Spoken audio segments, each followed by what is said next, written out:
Hey guys, and welcome back to another Pokemon Legends EA video, and today we'll take a look at the best farms right now in the game for XP, leveling up your Pokemon, getting XP candy, and also of course getting a lot of money in the process, because obviously you will need to spend money to make money. So without further ado, let's jump right in. And we're going to start things off with the different types of plushies you can buy from the Racing Construction Company here on this side of the map, because the most obvious are not necessarily the best outright. You may be tempted to buy the red one because it increases the amount of XP that your Pokemon gets, and you will want to eventually still get this as you're pushing to level 100. But right away, the blue one is actually much better. Not only is this going to help you with the capture chance, but because you can capture more reliably, this means you can capture higher level Pokemon, which will give you a ton more XP to your existing ones. More on that in just a little bit, but for the time being, try to focus on the purple Pokeball so you can get as much colorful screws as you can. As you can see, the cost to get the higher level versions of the plushies will go from 3 to 5 and eventually to 8. So in total, you're going to need quite a few of those for just one single max level of plushie upgrade. Now, since we are going to be spending quite a bit of money on getting resources and other consumables from this point on, the next part of the guide will focus on making as much money as possible in the shortest amount of time. And one of the best ways of doing so, which also gives some extra XP, is via the nighttime battle zones. Just rest at a bench or back at the hotel room, set to nighttime, and take part in these red zones that spawn around the map. And the main way you're going to be doing this is by trying to take down as many trainers as you possibly can in one single night.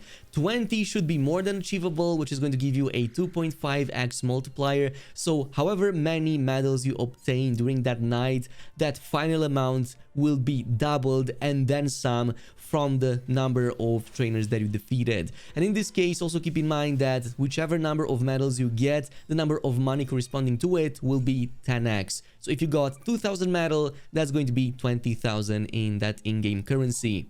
So that's why don't just focus on the street level, also check out the rooftops. A lot more trainers will be found over there, sometimes even higher levels, so they give even more points. And once you're done with all of them, you can just go back at the start of the area, and chances are pretty much all of them have respawned or spawned new ones. Besides this, also pay attention to the challenge cards, obviously, and always try to run with 3 out of 3, especially the ones about sneaking up to targets and immediately knocking them out when they are unaware. You can pretty much get like 3 of these and immediately fill them all up in one single massive attack if you entirely clear the enemy in one single attack. So that's going to give you even more points, even more medals, and will also count obviously towards the challenge ticket much quicker.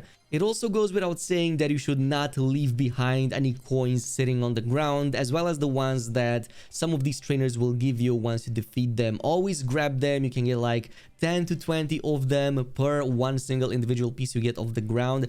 And once you get like a few dozen of these across the whole area, it really stacks up to like at least 10,000 per run just from getting those.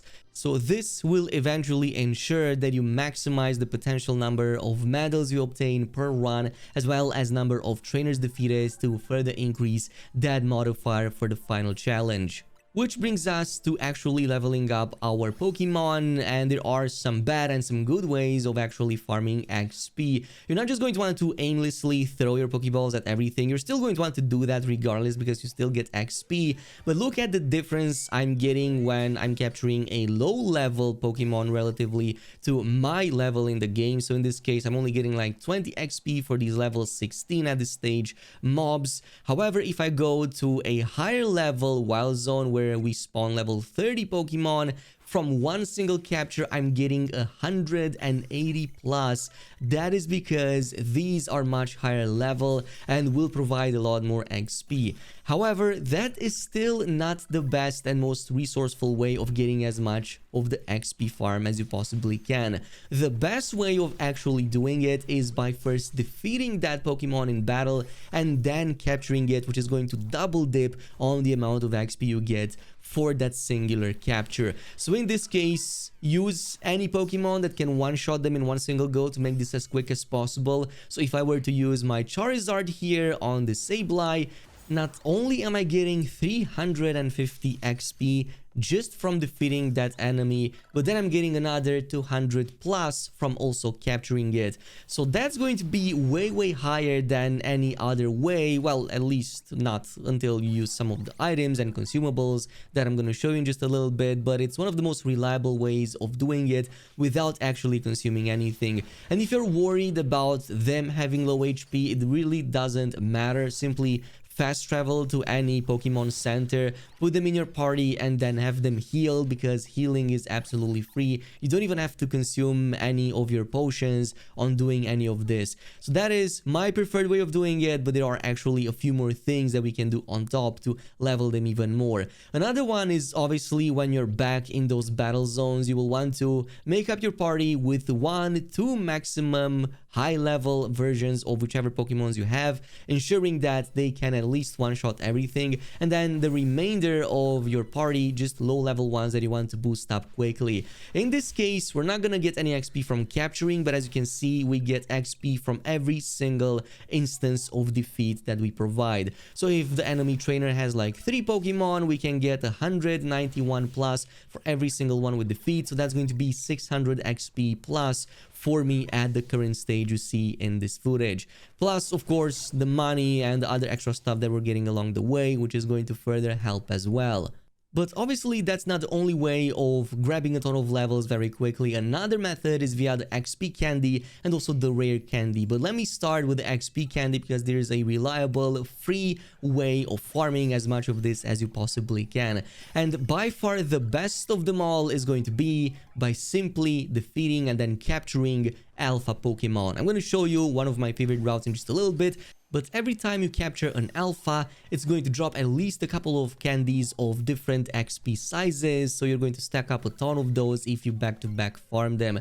So one of the best farms, and one of the earliest actually, is, surprise surprise, right here in zone number 2. There are a couple more that can also work really great, but the reason we like this so much is because the moment you enter, you will see a ton of benign Magikarps laying all around.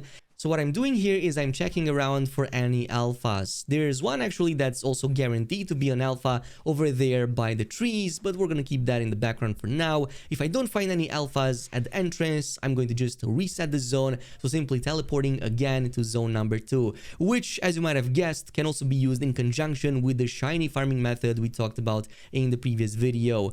And more often than not, you're going to notice that at least a few other Magikarp that were normal previously can respawn as alphas as well, and oftentimes I've noticed that both of the ones near the bridge were actually alphas, so I was able to grab all of that extra XP candy from both of them. Once you do that, you can circle around, grab the one that's guaranteed as well, and if you find any other alphas, that's perfect. If not, reset the zone once again and check the remaining spawns. Likely even more will respawn as alpha once again, and that applies to every single other Pokemon in the area.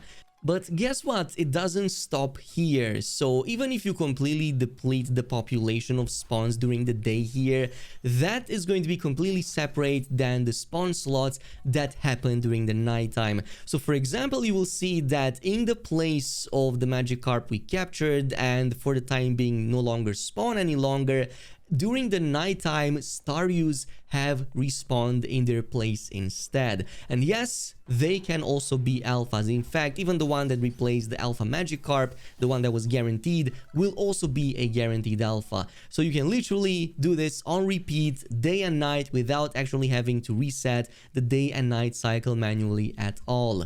Now, there are a couple other zones early on that also guaranteed some alphas. For example, zone number 3 has 2 of them spawning right inside of the building. So one is going to be the Litio over on the first floor, which can defeat and also then capture for the extra XP. And then you can also go on the rooftop of the building. There's going to be a guaranteed alpha fletchling as well. So you can also grab that. But keep in mind that they will then have to respawn.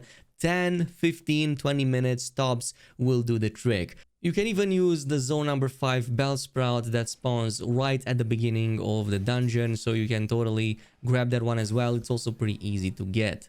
And now chances are that you've got a whole bunch of that XP candy. What you can do is simply invest that into whichever one of your Pokemon you want to bring to the next level. Obviously, by level 40, you can pretty much get almost all of their versions. So a lot of the Pokemon actually can be already maxed out to their third or so rank by level 40. So yeah, definitely make use of it if you can. Now, besides that, we also have the rare candy. And for the most part, like the name implies, it's not going to be quite as easy to get, but it's going to always give you one level no matter what. This is why typically I kind of like holding these off for some of the later stages, simply because the XP requirement will be way higher as you progressively increase the level of your Pokemon. And since that gives you a whole level no matter what, it may be better to hold it off a little bit for later down the line.